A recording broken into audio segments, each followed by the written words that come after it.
Alors que le Tchad traverse une crise économique et financière sans pareille, les pêcheurs installés au bord du fleuve Chari et Logoné, à la périphérie de N'Djamena, sont devenus les proies faciles d'individus en tenue militaire.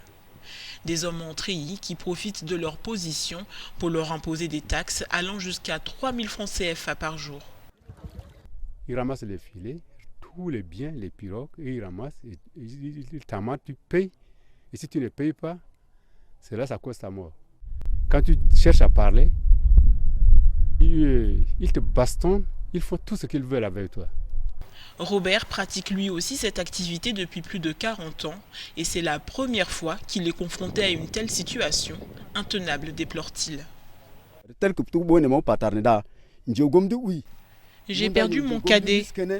Étant en deuil, j'ai demandé à mes enfants d'aller au fleuve chercher du poisson pour préparer à manger à ceux qui sont venus me rendre visite.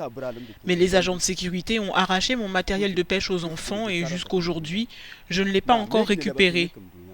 Ici, au bord du fleuve, chacun fait sa loi pour tenir les pêcheurs en esclavage.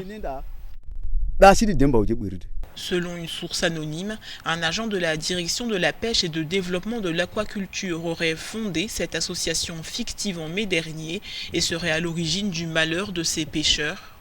Les autorités ont promis de régler le problème.